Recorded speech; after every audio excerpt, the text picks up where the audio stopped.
گاهی اوقات پیش میاد که برای محافظت از فایلای وردتون نیاز هست یه رمز براش تنظیم کنید.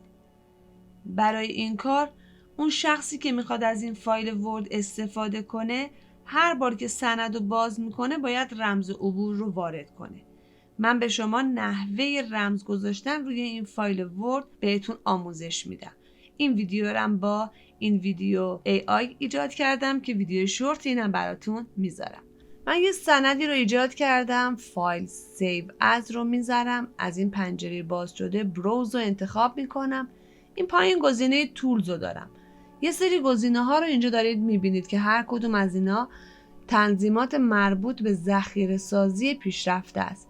ما اینجا نیاز داریم به گزینه جنرال آپشن. زمانی که روی این گزینه کلیک میکنم توی کادر اول باید پسوردی رو وارد کنم که برای باز کردن این سنده و دوباره تو کادر دوم پسوردی رو باید تایپ کنم برای مودیفای کردن این سند. رید اونلی ریکامندد هم که فقط به صورت خواندنی درش میاره. اوکی میزنم و دوباره پسورد رو تکرار میکنم. پسورد اوپن، حالا دوباره پسورد مودیفای رو و بعد اوکی میزنم. وقتی که سند رو سیو میکنم، حالا با هر نامی که سیوش میکنم، حالا نامش رو جاش رو تعیین میکنم، سیوش میکنم. اون سند اگه ببندم،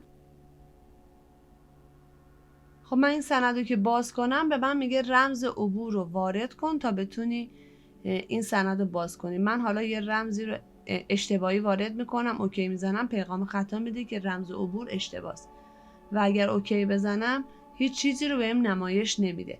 پس برای ورودش رمز میخواد از من، رمز صحیح رو میزنم، اوکی میزنم و حتی برای اجازه ویرایش کردنم بعد اون رمز دومی که وارد کرده بودم رو بزنم و بعد اوکی میزنم. حالا این سند باز شده و من میتونم روی این سند ویرایشی انجام بدم و دوباره ذخیره میکنم. این سند به صورت رمزدار هست. خب امیدوارم این ویدیو هم براتون مفید باشه. تا ویدیو بعدی شما رو به خدای بزرگ میسپارم. خدا نگهدار.